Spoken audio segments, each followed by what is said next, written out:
Myanmar, a land of ancient mysteries, verdant hills shrouded in mist, golden pagodas piercing the sky.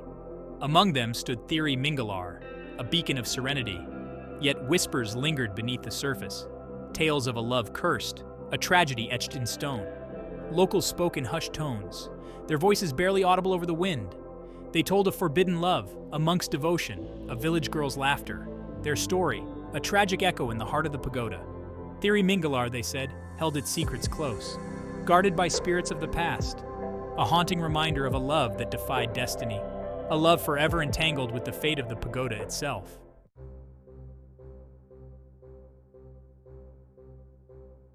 Lila, an ambitious filmmaker, was drawn to such stories, the unexplained, the echoes of the past.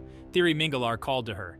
Its silence spoke volumes, a story waiting to be told. She arrived with her crew, each member hand-picked for their expertise. Cameras, lights, sound equipment, the tools of her trade. They were prepared to document, to capture the essence of Thiri Mingalar. The air grew colder as they set up. A shiver ran down Lila's spine. Not from the cold, but a premonition. A sense of being watched, observed by unseen eyes. Her gaze fell upon the pagoda walls, faded inscriptions, barely visible. Words of love, betrayal, a story etched in stone. Lila knew she had stumbled upon something profound, something that would change everything.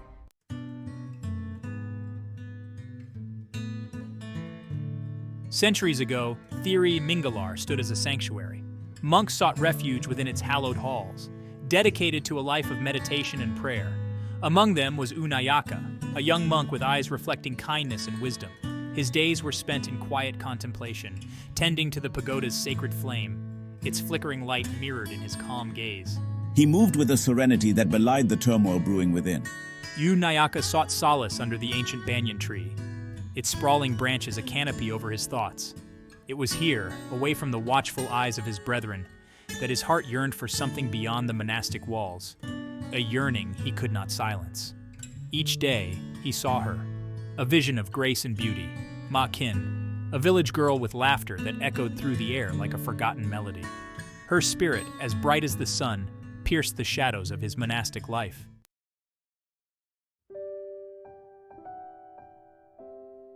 One moonlit night, their paths intertwined, a chance meeting by the village well.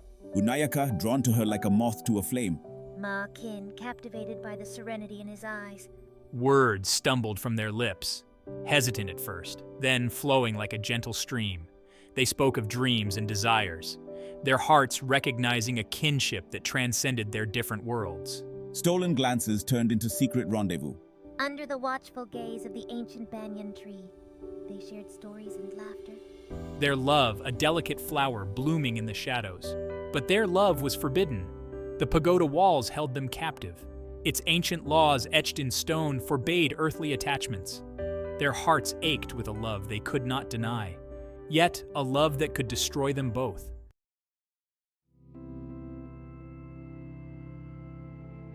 Night after night they met, drawn together by an invisible thread of destiny. The pagoda walls seemed to close in on them, whispering warnings on the wind. The weight of tradition is pressing down upon me. Yet my smile holds the promise of a different life, a life filled with love and warmth. Their whispers filled the night, promises of forever.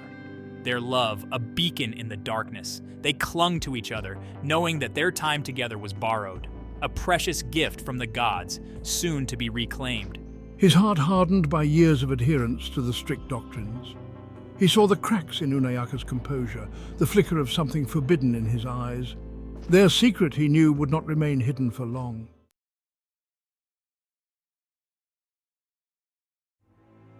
The air crackled with tension, a storm brewing within the abbot's heart.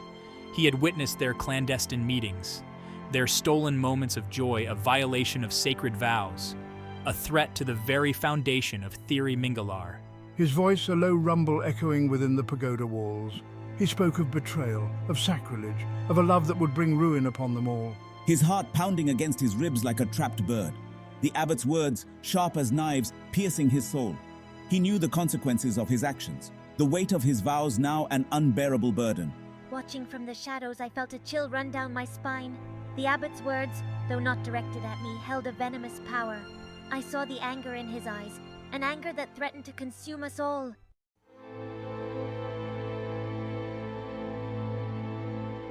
the abbot raised his hands. His voice, amplified within the pagoda, boomed with the force of his fury. He invoked the ancient laws. The very stones of Thiri Mingalar seemed to vibrate with his pronouncements. His love for Makin a tangible presence. He fell to his knees. He accepted his fate. The price of his transgression. His body, once filled with warmth and life, began to stiffen. I screamed, a primal wail of anguish that echoed through the hills. I rushed forward, my arms outstretched, but an invisible barrier held me back. I watched in horror as my beloved Unayaka transformed. Stone crept up his body, encasing him in an unyielding grip. His eyes, once filled with love and tenderness, turned blank and lifeless, a statue of eternal sorrow, forever bound to the place where his heart had found both love and despair.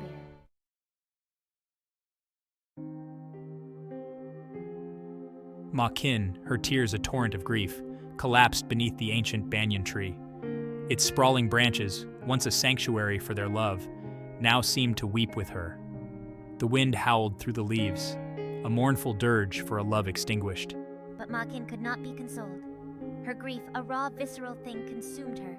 She felt her own life force draining away, pulled towards the pagoda, towards her beloved Unayaka. The abbot, his anger spent, looked upon his handiwork with a mixture of sadness and grim satisfaction. He had preserved the sanctity of Thiri Mingalar, but at a terrible cost.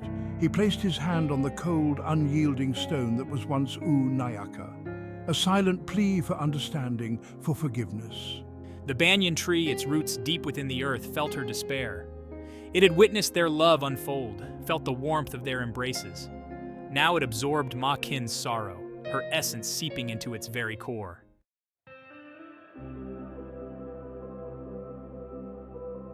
Makin's physical form faded, dissolving into the shadows of the banyan tree. Her laughter, once a vibrant melody, now a whisper on the wind. Her spirit bound to the tree, to the pagoda, to the memory of her lost love. The pagoda, once a place of peace and tranquility, now held a palpable sadness.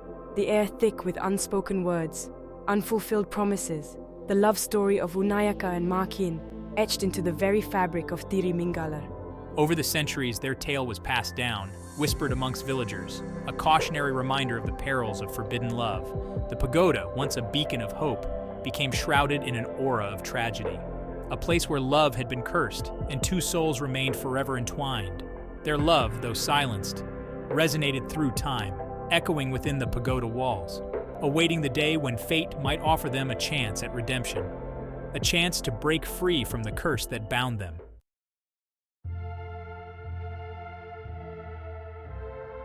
Days turned into weeks. Lila, consumed by the story of Unayaka and Makin, barely slept. The pagoda's oppressive atmosphere weighed heavily upon her. She felt their presence, their anguish, echoing through the centuries. She knew she had to find a way to help them, to break the curse that bound them. One evening, while exploring the pagoda's inner chamber, Lila stumbled upon a hidden alcove. Dust caked the floor, undisturbed for centuries. And there, tucked behind loose bricks, lay a wooden chest. Its hinges creaked as she opened it, releasing a musty scent of time. Inside, nestled on faded velvet, lay a scroll. The scroll, brittle with age, crumbled slightly as Lila unrolled it. Its surface was covered in intricate script, barely discernible in the dim light. Lila's heart pounded in her chest. Could this be the key to breaking the curse? A sense of urgency washed over her. She spent days deciphering the ancient text. The script, a forgotten dialect, slowly revealed its secrets. It spoke of a ritual, a way to appease the spirits, to mend a love broken by ancient laws. Lila's hands trembled as she read. This was it, a chance to right a centuries-old wrong.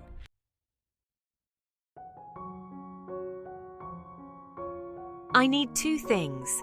A relic from Unayaka's past, a symbol of his life before the curse, and a tear from Makin's spirit, a testament to her enduring love.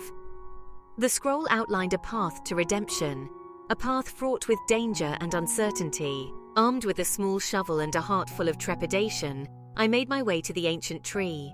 The relic, the scroll explained, lay buried beneath the banyan tree, the very tree that had witnessed their love, their sorrow, their eternal bond. I continued digging, my movements fueled by a desperate hope. Its branches, gnarled and twisted with time, seemed to reach out to her, as if beckoning her closer. As she dug, Lila felt a shift in the air. A palpable energy emanated from the earth, swirling around her. She paused, her breath catching in her throat. Fear pricked at the edges of her courage, but she pushed it aside. She had come too far to turn back now. Finally, her shovel struck something solid. Brushing away the dirt, Lila uncovered a small wooden box. It was plain, unadorned, yet it radiated an ancient energy. Inside, nestled on a bed of dried leaves, lay a simple wooden comb, Unayaka's comb.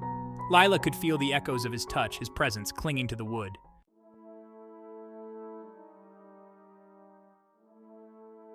The first part of the ritual was complete. Now Lila needed to find a way to collect a tear from Ma Kin's spirit. How do you collect the tear of a spirit trapped within a tree? Lila paced beneath the banyan tree, its leaves rustling softly in the night breeze. Desperation gnawed at her. She had come so far, but the most difficult task lay ahead. As the moon climbed higher in the sky, bathing the pagoda in an ethereal glow, an idea began to form in Lila's mind. I will appeal to Ma Kin's sorrow, her longing.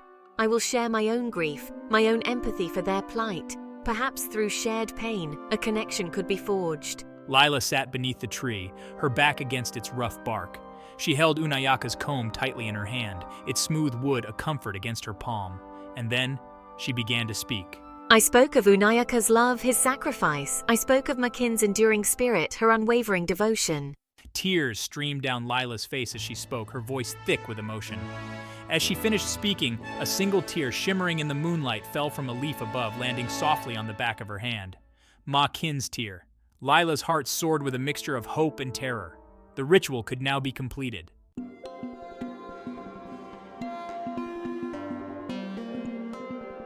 Lila, her heart pounding with a mix of hope and fear, stood before the stone statue of Unayaka. In her hands, she clutched the wooden comb and the glistening tear of Ma Kin's spirit.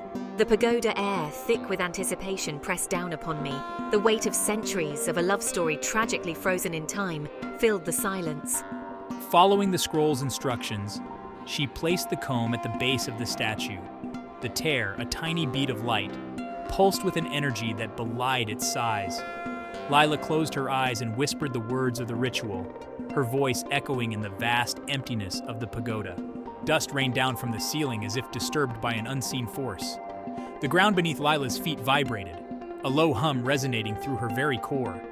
She opened her eyes, her gaze fixed on the statue of Unayaka. It shimmered, a faint glow emanating from within the stone.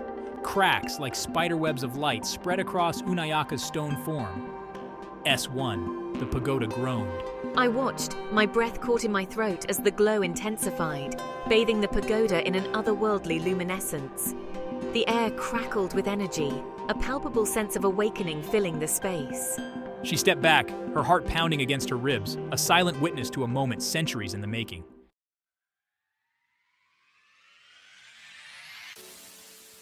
With a sound like thunder, the stone encasing Unayaka shattered. Fragments of rock crumbled, revealing the figure of a man. But this was no ordinary man. He shimmered, his form not entirely solid, as if woven from moonlight and memory. His eyes, once vacant and lifeless, now shone with a love that transcended time itself.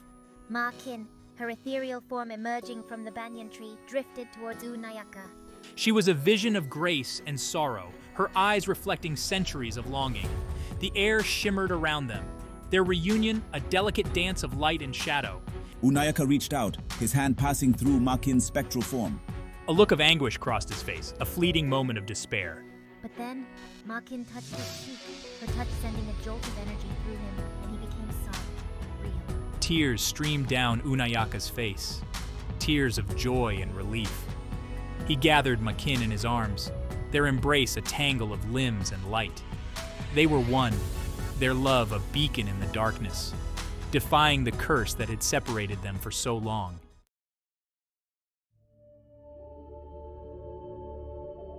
Lila, her camera rolling, captured the impossible. She watched as Unayaka and Ma Kin, bathed in a golden light, turned to face her. Their eyes, filled with gratitude and a love that transcended understanding, met hers. Lila lowered her camera, a single tear tracing a path down her cheek. This was not just a story, not just a film. This was a testament to the enduring power of love. Unayaka and Makin turned towards each other, their hands intertwined. They shared a look, a silent communication that spoke volumes. And then, as if they were one being, they began to rise. Higher and higher they floated, bathed in the golden light that now emanated from the heart of the pagoda. Lila watched as they ascended, their forms becoming translucent until they were nothing more than shimmering points of light. The pagoda, once shrouded in sadness, now pulsed with warmth and peace. The curse was broken. Unayaka and Makin were finally free. The golden light faded, leaving the pagoda bathed in the soft glow of dawn. Lila stood there for a long moment, the silence broken only by the sound of her own breathing. She had witnessed a miracle, a love story that defied time and death itself. And she knew with a certainty that went beyond words that she would never forget this night. The night love triumphed over eternity.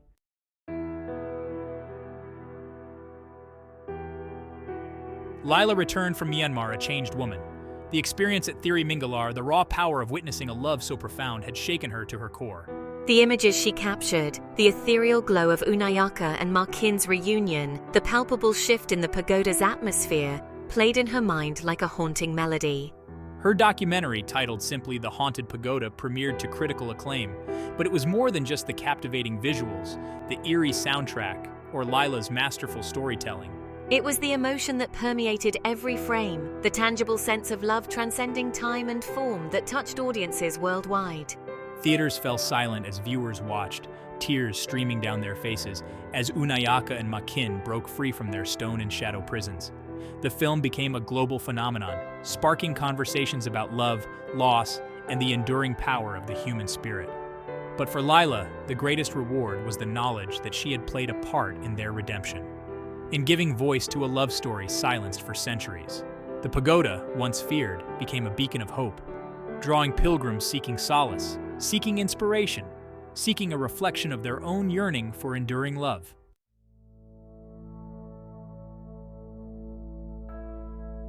Lila, forever changed by her experience, continued to tell stories. Stories of the human spirit, of love and loss, of the enduring power of hope. Her films, imbued with a newfound depth and sensitivity, resonated deeply with audiences, solidifying her place as one of the most talented filmmakers of her generation. But Thiri Mingalar held a permanent place in her heart. She often found herself drawn back to the foothills of Myanmar, to the ancient pagoda that had witnessed such profound love and loss. She would sit beneath the banyan tree, its leaves whispering tales of the past, and feel a sense of peace wash over her. The pagoda, no longer haunted by sorrow, seemed to radiate a warmth that drew visitors from all walks of life. Couples, their fingers intertwined, whispered promises of forever beneath its golden eaves. Monks, their chants echoing through the halls, carried the story of Unayaka and Makin in their hearts, a reminder that even within the confines of ancient laws, love could find a way. And Lila? She carried their story within her, a beacon guiding her own path, reminding her that even in the face of darkness and despair, even when confronted by the impossible, love could indeed transcend eternity. The Haunted Pagoda, now a testament to the enduring power of love, stood as a symbol of hope, reminding all who visited that some bonds could never be broken, some stories never truly end.